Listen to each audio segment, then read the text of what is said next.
مشت-زنی ہو، خواہ وہ مرد کرے یا عورت، ان کی گنجائش نہیں ہے۔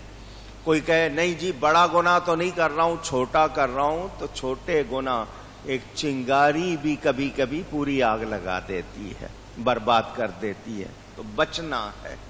تو مومن کی نشانی یہ ہے کہ وہ اپنی شرمگاہ کی حفاظت کرتا ہے۔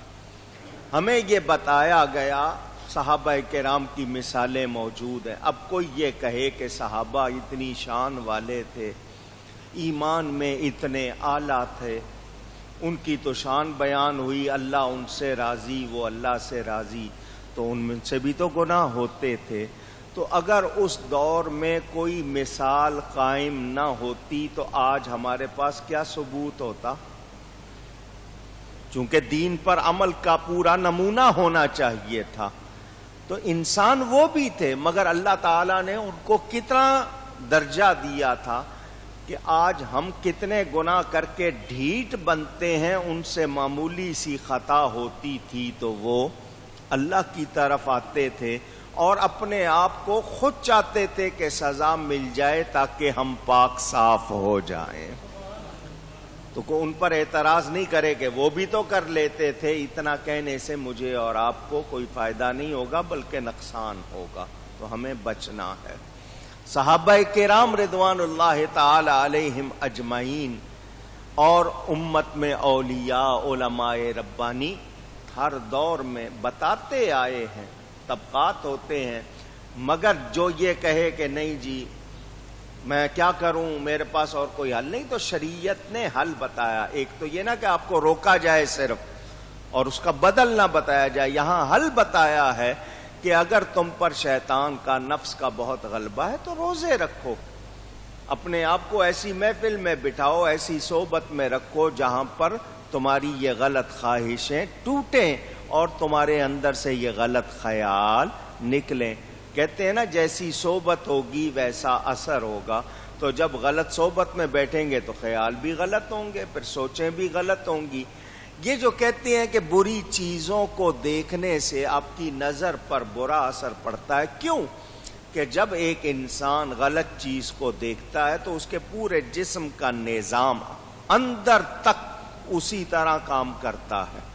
جب اچھی چیز کو دیکھتے ہیں، کہا نا فلاں چیز کو دیکھیں گے نظر تیز ہوگی، فلاں چیز کو دیکھیں گے تو نظر کمزور ہوگی، تو لوگ کہتے ہیں کیا کمزور ہوگی؟ اگر ننگی فوٹو دیکھ لی کسی کی تو کیا کمزوری ہوگی؟ آپ کے جسم میں پوری خیالات، پورے جسم کا نظام پھر اسی سمت چلتا ہے اور اس کے اثرات ہوتے ہیں۔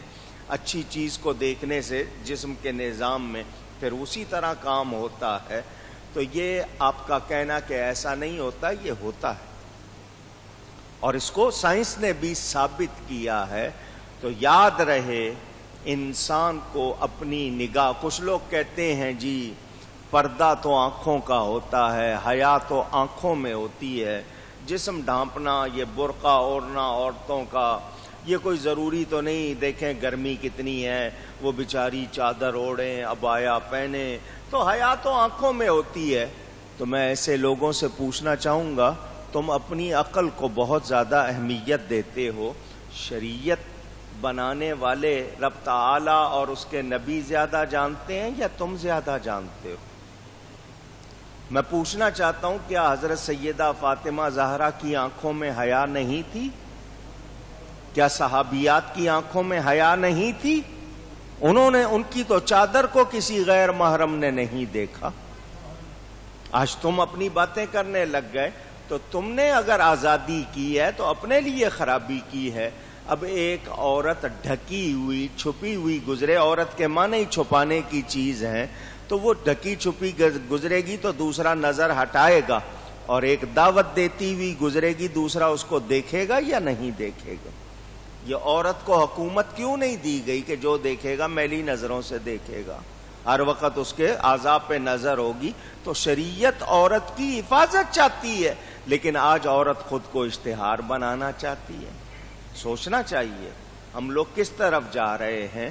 تو اپنی غلطیاں، اپنی خرابیاں ہیں، ان پر توجہ نہیں ہے، اور دھیان لگایا ہوا ہے ہم نے کہ نہیں جی یہ مولوی لوگ تو جو ہیں پابندی کرنا چاہتے ہیں، پتھر کے دور میں لے جانا چاہتے ہیں، تو وہ پتھر کے دور میں شرم و حیا تھی تو یہ خرابیاں تو نہیں تھی نا۔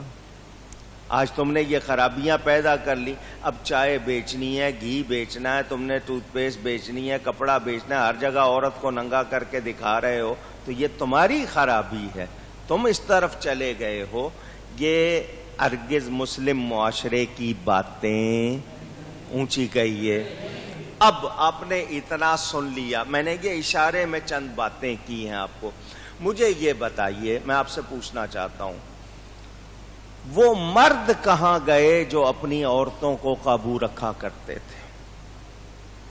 کیونکہ عورت مرد کی نگرانی میں دی گئی ہے، اس کو نگہبان بنایا گیا، باپ ہو، بھائی ہو، شوہر ہو، نگرانی میں ہونا چاہیے، بیٹی ہے، بہن ہے، بیوی ہے، تو اس کی نگرانی میں ہونی چاہیے۔ آج کہاں گئے وہ لوگ؟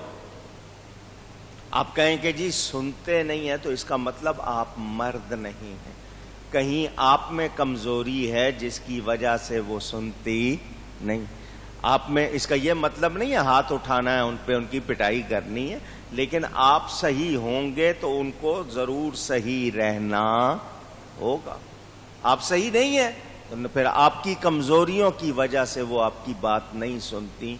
ہمارے معاشرے میں یہ خرابیاں کیوں آ رہی ہیں کہ ہم لوگ مرد ہوں یا عورت، ہم دین پر عمل کرنے کو اب پسند نہیں کرتے۔ مسلمان تو کہلانا چاہتے ہیں، جنت میں بھی جانا چاہتے ہیں، مسلمان بھی کہلائیں، جنت میں بھی جائیں کہ جنت تو ہماری ہو، لیکن کام وہ نہیں کرنا چاہتے جو جنت میں لے جائیں۔ تو بتائیں پھر کیا جنت ملے گی؟ یہ مجھے اور آپ کو فیصلہ کرنا ہے۔ آج مسلمان کہلا کر نہیں سمجھیں گے تو میرا کام بتانا ہے، آواز آپ تک پہنچ رہی ہے، آپ نہیں کریں گے، جواب دے آپ ہوں گے۔ یہ نہیں کہہ سکتے کہ کسی نے بتایا نہیں تھا، کسی نے سمجھایا نہیں تھا، یہ آپ کہہ سکتے نہیں۔ کچھ لوگ یہ بھی کہتے ہیں جی یہ مولوی ڈراتے رہتے ہیں قیامت میں کچھ ایسا نہیں ہوگا، سب ٹھیک ہو جائے گا۔ تو اگر آپ کا اتنا ہی خیال ہے، اتنا ہی ہے، اور آپ اسی طرح سمجھتے ہیں، تو آپ کے لیے پھر سوائے اس کے کہ افسوس کیا جائے اور کچھ کہا جا سکتا نہیں۔ ہمارے سامنے پوری تاریخ ہے اور مستند واقعات ہیں۔ قبر کی منزل کوئی سوچ لے کہ میں مٹی کے گڑھے میں ہوں گا، وہاں اندھیرا ہے، کچھ نہیں ہے، کیا ہوگا میرے ساتھ، یہی سوچ لے تو آدمی اپنے آپ کو سدھار لے۔ لیکن جب ضمیر مردہ ہو جائے، جب آپ کی صلاحیتیں اندر ختم ہو جائیں، تو پھر آپ اسی طرح ہی سوچیں گے، پھر منفی سوچ ہوگی اور اس کا انجام بھی وہی ہوگا۔ اللہ تعالی ہم سب کو توفیق دے کہ ہم مسلمان نہ صرف کہلائیں بلکہ سچے مسلمان بنیں۔ اور اس کے لیے کیا ہے؟ نشانیاں بتائی گئی ہیں۔ پہلی نشانی کیا ہے؟ نماز، اس میں گڑ گڑانا، دکھاوے کی نماز نہ ہو، اصلی نماز ادا کریں۔ اس کے حوالے سے ہمیں جو بھی نیکی کرنی پڑے وہ ہم کریں، ہم بیہودہ باتوں پر دھیان نہ دیں، جو بھی چیزیں لغو ہیں ان کی طرف ہماری توجہ نہ جائے، زکوٰۃ ادا کریں جو صاحبان نصاب ہیں، اور پھر شرم گاہوں کی کیا کریں؟ اونچی کہیے، حفاظت کریں۔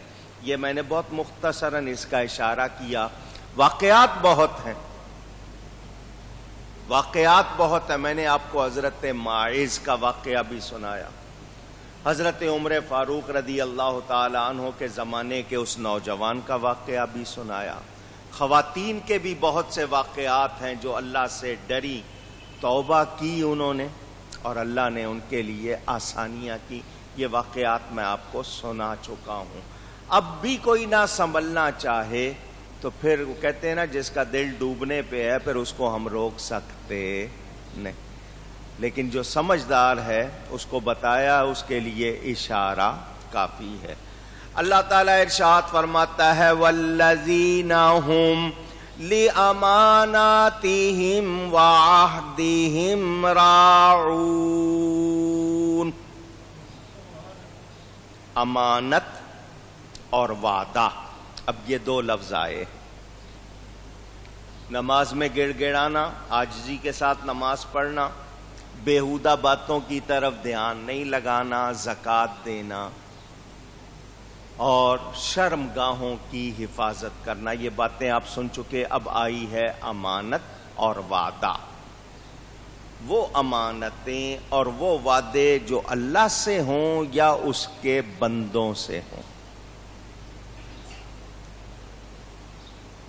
آپ کبھی کسی بندے سے وعدہ کرتے ہیں، اس کے پاس امانت رکھتے ہیں یا اس کی امانت آپ کے پاس آتی ہے، امین مقرر کیا جائے آپ کو یا آپ کسی کو امین بنائیں. کوئی آپ کے پاس امانت رکھوائے یا آپ اپنی چیز کسی کے پاس رکھائیں امانت کے طور پر، وہ اللہ کی ہوں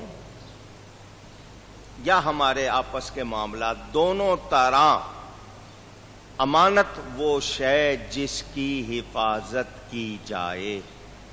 امانت اس چیز کو کہتے ہیں جس کی حفاظت کی جائے، اور عہد وعدہ جس کو ہر حال میں پورا کیا جائے. تو جس کی وہ معاہدہ جس کی مراعات ضروری ہوں اسے بھی عہد کہتے ہیں. تو مسلمان کی نشانی یہ ہے کہ وہ امانت کا معاملہ ہو یا وعدے کا، اس معاملے میں وہ کبھی غلطی کرتا اونچی نہیں. اب مجھے آپ لوگ خود سچ سچ بتائیں ہمارے ہاں کیا حال ہے. وقت اور وعدے کے حوالے سے ہمارا معاشرہ اتنا بگڑ چکا ہے. نہ وقت کی پابندی، ارے کیا ہو گیا، دیر ہو گئی تو کیا ہو گیا، نہیں ہوا وعدہ تو کوئی بات نہیں، پھر ہو جائے گا، نہیں ہوا تو ہم کیا کریں، اس طرح کی باتیں. اور وعدہ ہم کرتے ہی اس لیے ہیں شاید کہ کرنا نہیں ہے، بلکہ کہاوت بنی ہے وہ وعدہ ہی کیا جو وفا ہو گیا. یہ تک ہمارے ہاں کہا جا رہا ہے. اور میں جتنا مجھے یاد ہے اس کے مطابق بتا رہا ہوں، جس قوم میں وعدہ خلافی عام ہو جائے وہاں قتل و غارت بڑھ جاتی ہے. آپ شاید اس کو بہت ہلکا سمجھ رہے ہیں. اس کی وجہ سے پورے معاشرے میں بگاڑ کتنا آتا ہے وہ آپ سنیں. اعلان نبوت سے پہلے کا واقعہ، نبی کریم صلی اللہ علیہ وسلم جا رہے ہیں، ایک شخص ملا، اس نے کہا جی آپ یہاں ٹھہرے میں ابھی آتا ہوں. یہ کہہ کے وہ چلا گیا اور اس کو بھول گیا. 3 دن تک نبی پاک صلی اللہ علیہ وسلم وہیں کھڑے اس کا انتظار کرتے رہے.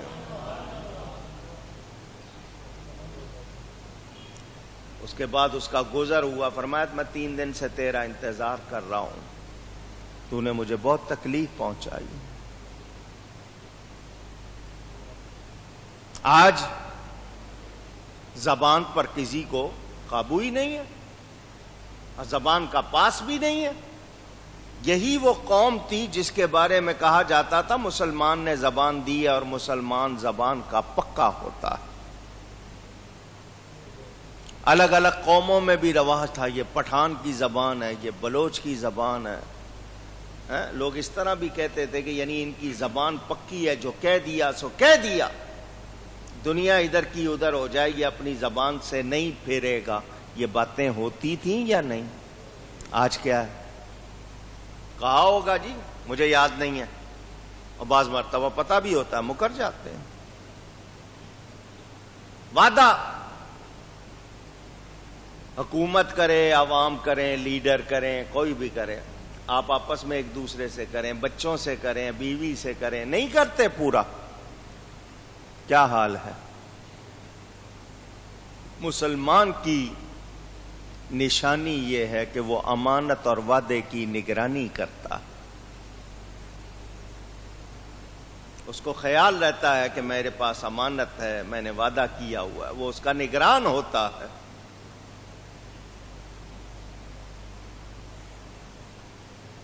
میاں بیوی کے معاملات ہوں، بہن بھائیوں رشتہ داروں کے ہوں، تاجروں کے ہوں، حکومت اور رعایا کے ہوں، انسانی معاشرے کے، ہمارے ہاں وعدوں کو مذاق بنا لیا گیا.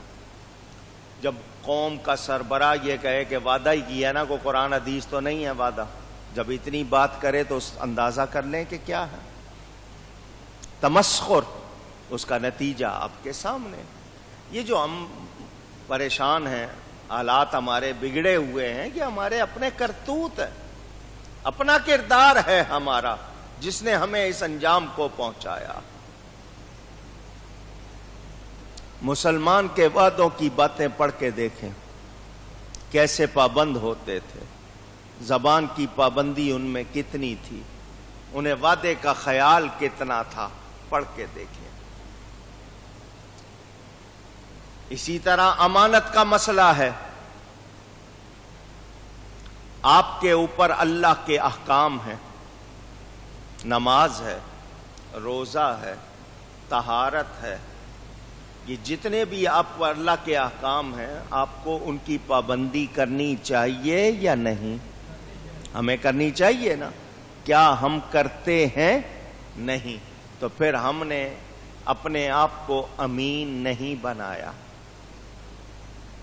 بچوں کے معاملے میں کیا توجہ ہے جی؟ ان کا اسکول کا داخلہ ہو جائے، ان کی فیسیں بھر دی جائیں، ان کے جتنے تقاضے ہیں وہ پورے کر دیے جائیں. جو جیسا ان کو بنانا تھا اس پر توجہ نہیں ہے.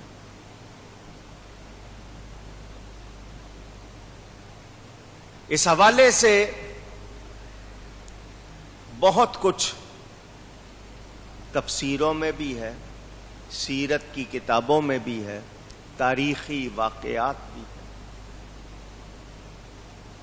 نبی پاک صلی اللہ علیہ وسلم نے وعدے کی پابندی اور امانت داری کی کیسی مثال قائم کی.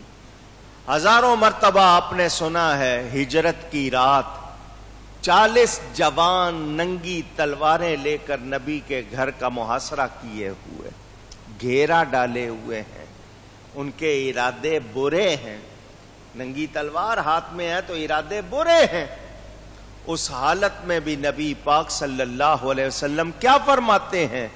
اے علی، یہ ان لوگوں کی کچھ امانتیں ہیں میرے پاس.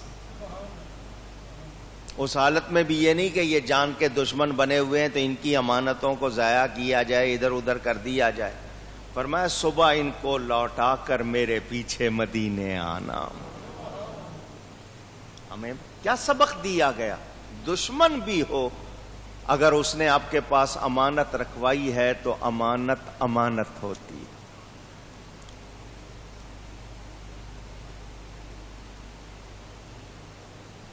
آج اول تو ایک دوسرے پر بھروسہ نہیں رہا، الا ماشاء اللہ. دوسرا مسئلہ سیکیورٹی کا آ گیا کہ بھئی میں کسی کی چیز لے کے رکھوں، کل کو چوری ہو جائے، ادھر ادھر ہو جائے تو کہاں سے پوری کروں گا.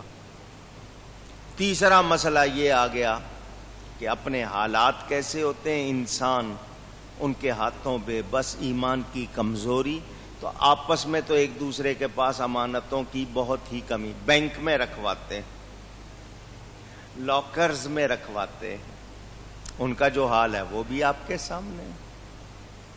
کیوں نظام بگڑتا ہے؟ جھوٹ کی وجہ سے. اونچی کہیے، مجھے سب کی آواز چاہیے. جہاں جھوٹ آئے گا وہاں نظام بگڑے گا. سچ آپ کو بچاتا ہے، آپ کی حفاظت کرتا ہے، جھوٹ آپ کو نقصان پہنچاتا ہے. مسلمان کے لیے محافظ ہونا چاہیے، دشمن. آج آپ کہیں سفر کر رہے ہوں ریلوے سے یا جہاز سے یا ویسے، اور آپ کو کہیں جانا ہے، کوئی سامان آپ وہاں لے جا نہیں سکتے، آپ کسی کو کہتے ہوئے ڈرتے ہیں کہ یار ذرا یہ میرا سامان ہے، نگاہ رکھ لینا، میں ابھی آتا ہوں، کہیں یہی نہ لے اڑے. یہ حال ہو گیا. اور دوسرا بھی نہیں لینا چاہتا، پتہ نہیں بھئی اس میں کیا ہو کیا نہیں ہو. یعنی اتنی مشکل پیش آ گئی مسلم معاشرے میں. کیوں؟ اس لیے کہ ہم لوگوں کے اندر ایمانی خوبیاں نہیں، اور ہم ان کو لانا بھی نہیں چاہتے. ٹھیک بھی نہیں کرنا چاہتے. ایک تو یہ ہے نا کہ مرض معلوم ہو گیا تو علاج کریں. مرض معلوم ہے علاج چاہتے نہیں. تو جب علاج نہیں چاہتے ہیں تو بتائیے مرض دور ہوگا؟ بڑھا رہے ہیں. بے حسی لاپرواہی میں اس میں اضافہ کرتے چلے جا رہے ہیں. یہ کیسی عجیب بات ہے کہ مسلمان کا یہ حال ہو گیا. اب میں ایک اور امانت کا ذکر کر رہا ہوں. جن لوگوں کے دل حاضر ہیں ذرا وہ سنیں دھیان سے. عالم ارواح میں، یہ عالم اجسام ہے جس کو دنیا کہتے ہیں نا، جسموں کی دنیا. اس سے پہلے روحوں کی دنیا عالم ارواح. اللہ تعالی نے بھی تمام مخلوق خاص انسانوں سے ایک بار امانت اٹھانے کو کہا تھا، فرمایا تھا. جب اللہ تعالی نے عہد لیا تھا الست بربکم، کیا میں تمہارا رب نہیں ہوں؟ قالوا بلا، سب نے کہا تھا بلا شبہ تو ہمارا رب. ہم نے اللہ تعالی سے عہد کیا تھا، یہ اشرف المخلوقات ہونے کا بار ہم نے اٹھایا تھا، کیا ہم اس کو پورا کر رہے ہیں؟ اللہ تعالی نے تمام روحوں سے فرمایا تھا الست بربکم، کیا میں تمہارا رب نہیں ہوں؟ سب سے پہلے نبی پاک صلی اللہ علیہ وسلم نے جواب دیا تھا. اس کے بعد سب نے جواب دیا بلا شبہ تو ہمارا رب ہے. سرکار گولڑا نے کہا نا کن فیکون تکل دی گل ہے اساں اگے پریت لگائی. یہ صوفیاء اس کو سمجھتے ہیں. یہ انسان جس کو بار امانت دیا گیا، یہ اس کے لیے عزت کی بات تھی. کیا تھی؟ آپ کو عزت